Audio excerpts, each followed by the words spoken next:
Hello everyone and welcome to another episode of Nimpulse Plays, where we're going to be giving another 10-minute tryout to Subnautica Below Zero.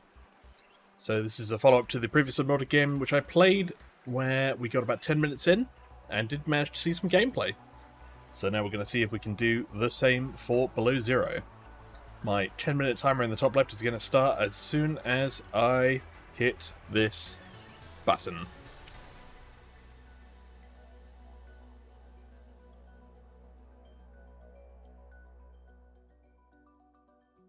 Much like the original Subnautica, we see a fairly lengthy loading screen at the start as the world is generated, though Subnautica's world is not like Minecraft or other open world games where it's procedurally generated. There is a format to it. This is the farthest I can take you on company space bucks, Robin. You sure you want this? The research is in everything. It is to me. And Sam. I need to know what happened. The meteor storm. I can use it for cover from Altera's eyes. Gonna miss you, Robin. I'll find my way back.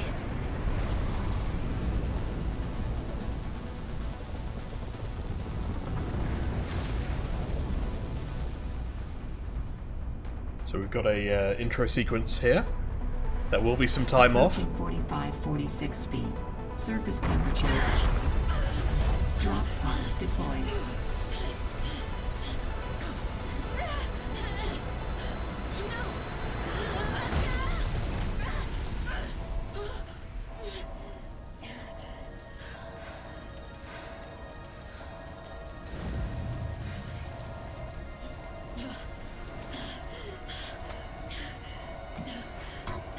Ready. With a bug report in the right-hand side. Not sure what they were expecting us to report on bugs from the start of the game. Alright, we're in. We have gameplay under 2 minutes. Enjoy your stay. Alright. Let's see if we can make it to the water.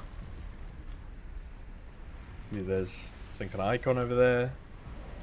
Holy smokes! That did not go as planned. I should find a way into the water and get to the drop pod. I agree. But we're here, we have gameplay. And unlike the original, we're not directly going into the water, but that we do appear to have some land-based sequences. See if we can pick up our first bladderfish.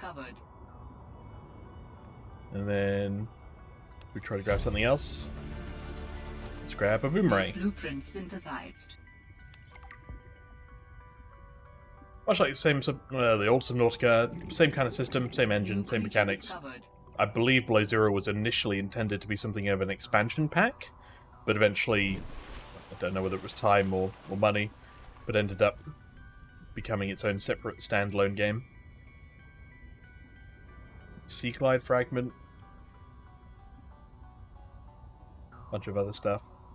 I will say, unlike the original, I feel this one is more optimized in terms of my laptop at the very least, allowing you a bit more Found the drop pod. to look at. Alright, we have a drop pod. I want to offer my sincerest condolences on the passing of your sister. I got to know Sam better towards the end of my mandate with Altera on 4546B, when we were thrown together as basemates at Outpost Zero. She spoke often and fondly of you. I thought you should know, it didn't sit right with me when Altera blamed Sam's death on negligence. The Samantha Ayu I met was many things. Kind, clever, devoted to her work, but never negligent.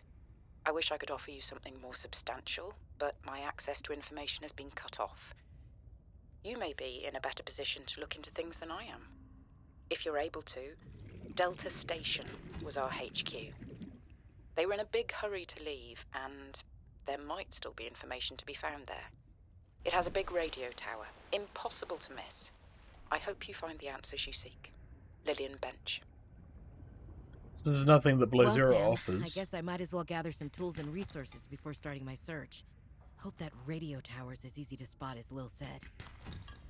not only are there more characters in Subnautica, more named characters with portraits and profiles, but there's also a voiced protagonist. So you're playing as Robin. Which is different because it means there's more of a character ascribed to you, so... You know, I can't just mold myself directly onto the character because they have a name, they have a backstory, they have a purpose for being here. Creature discovered. Whereas in the original, you were just some person that crashed. So hit and miss as to whether you prefer supply cache nearby. or don't prefer that. Much like the original Subnautica, there is the ongoing issue that depending on where you go and what you proc, so to speak, what triggers you pass through, the game will talk to you quite a bit. Whether that's your PDA telling you to get oxygen, whether that's you picking up something and 6 alerts going off at once saying, "You've discovered a new type of fish." It's fairly ongoing. It gets better as the game goes on because obviously you explore a lot in the first area. But for the most part, it's not too bad later on. So at the moment, we're just doing... Ribbon plants contain electrolytic materials that can be used in energy storage. So that's a good tip, basically, to say these are probably going to be used for things like batteries later on. And I bet if you go to electronics, yeah, ribbon plants and copper ore can be used for batteries. And what's even better is you can right-click on things now to give you basically like a shopping list. So if we're going to want we're going to want equipment, we're going to want a scanner, or... There you go. So we need a battery, which is good.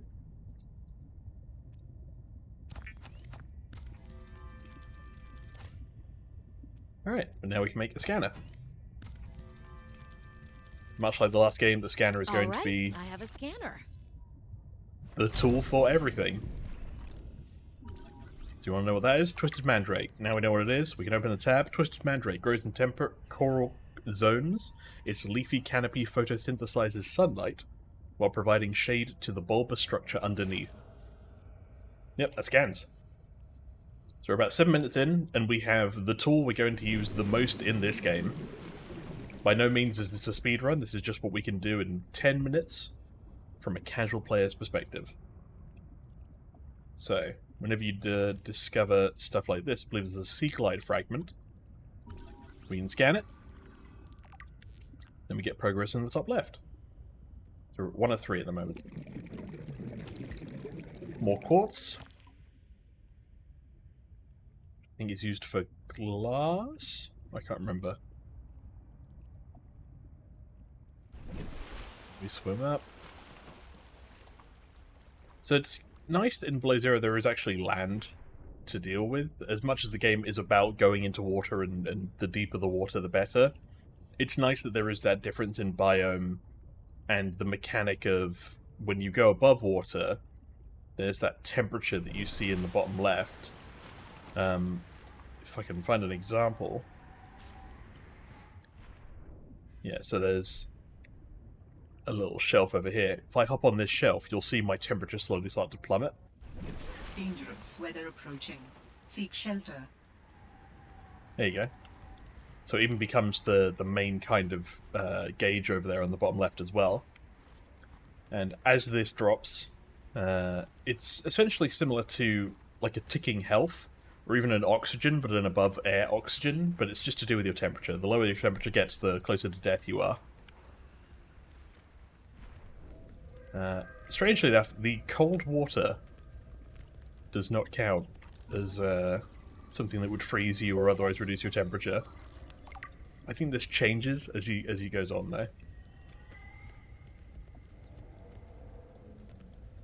There we go. We have our first creature of the game. Then proper big creature, not like one of the little fish. There's the sea monkey. Slightly different from the ones that you used to be able to buy as a kid and put in a jar. These ones will happily Oxygen. steal your stuff. Grab that oxygen.